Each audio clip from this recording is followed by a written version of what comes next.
You're watching CBS News Los Angeles, The Rundown.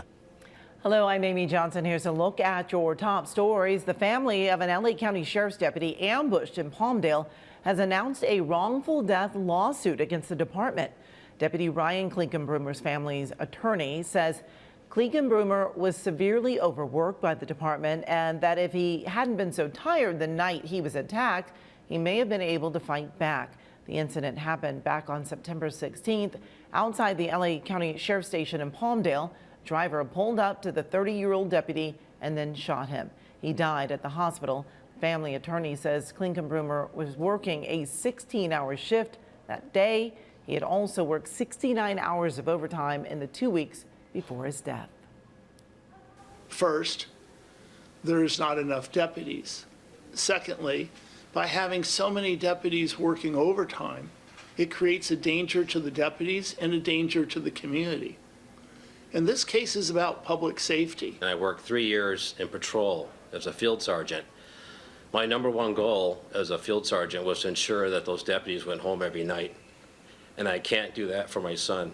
I don't want any parent to ever have to sit at a Thanksgiving or holiday dinner with someone missing.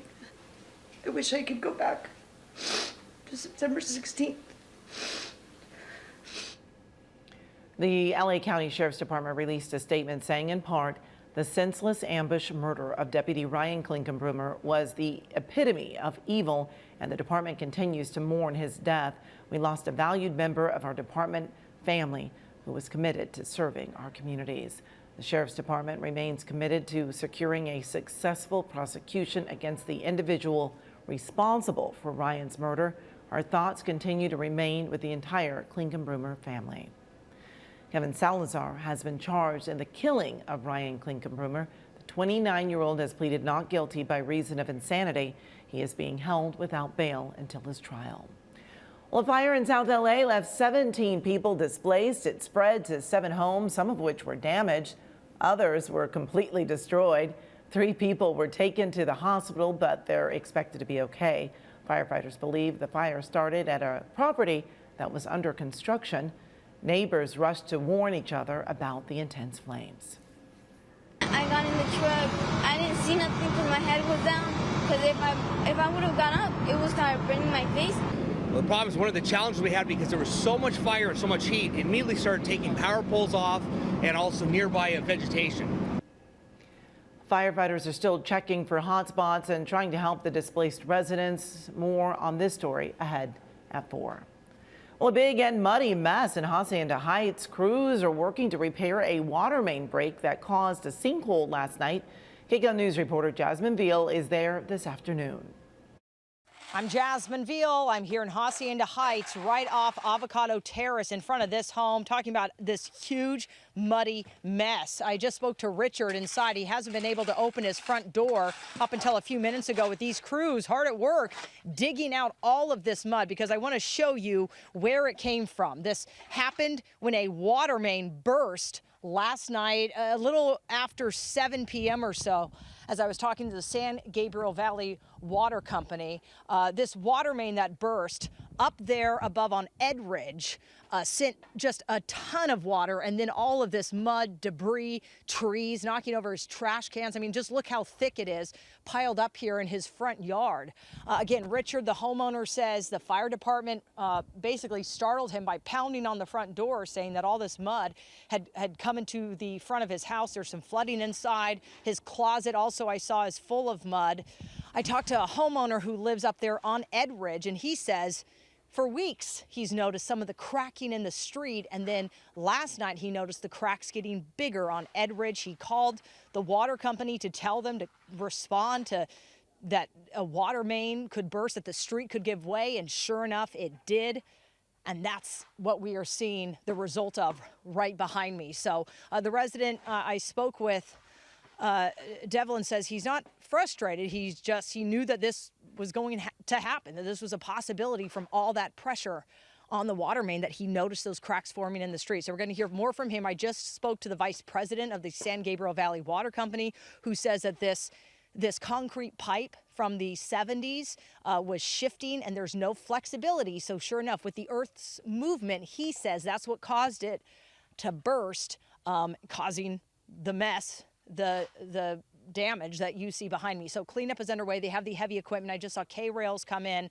They said it's going to be a few days. There are still several homes without water. They're trying to restore that as quickly as possible to get the service back to these residents who have now dealt with so much, including a big mess to clean up. Much more coming up on KCAL News as we will hear more from the vice president and some of these residents with what they are left to deal with. Well, LA has just taken new steps to crack down on parties at short-term rental properties.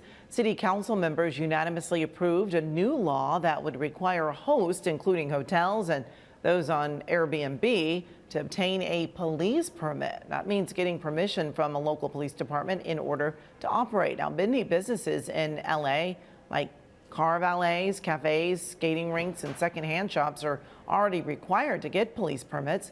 Critics say the new law adds more hurdles for rental property owners. And now to your weather. Cooler temperatures moving across our region, and we could see some rain soon.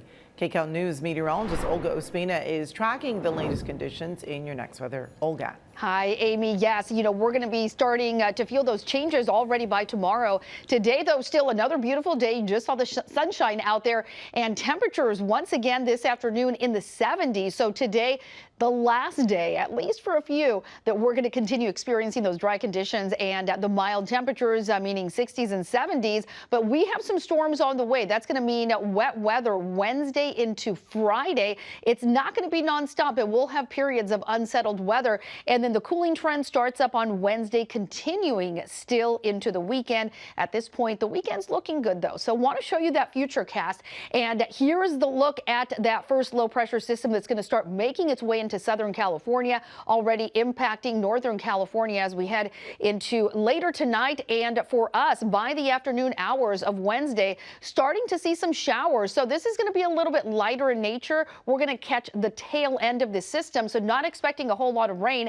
And then here is that second system impacting us already by Thursday into Friday, and some snow as well, mostly for those higher elevations right at the resort level, but not ruling out we could get a little bit of dusting through some of those mountain passes. So here's a look at our futurecast wind gusts. Not really going to be a huge issue for us as we head into the next few days. We're going to shift onshore, getting that sea breeze, those cooler temperatures. Today, though, it is going to be a nice one. Look at this, already warming up nicely into the low 70s from Camarillo into Westlake Village, low 70s in Simi Valley. We have 73 in Van Nuys. A little mild still for the Antelope Valley that was very cold overnight into the low 20s. And look at the LA area. We're feeling low 70s in downtown Los Angeles as well as Burbank. Into Orange County, low 70s in Santa Ana, 74 in Tustin, low 70s in Mission Viejo, and the Inland Empire looking good as well. Low 70s for Paris into Moreno Valley, San Bernardino, 72 degrees. Cool in the mountains, 46 in Big Bear, 55 in Lake Arrowhead. And here's a look at what to expect for tomorrow. So again, most of us dropping down into the 60s. We'll even be talking about some 50s out for the high desert. And taking a look at the extended forecast again, Wednesday, Thursday, Friday, those are going to be the days with the chance for some rain. Mid 60s, much cooler temperatures, plenty of cloud cover, and then things start to dry out and we're starting to see more sunshine by the weekend, although still temperatures on the cooler side, still remaining in the 60s, but looking pretty good if you have any outdoor plans, as well as the mountains. Look at that, showers by Wednesday, and then by Thursday, Friday, we could be talking about some snow, but very cold overnight lows in the teens and in the 20s. Amy. All right, Olga, thank you. Well, this has been CBS News Los Angeles, The Rundown. Thanks for joining us. We'll be back live here at 3.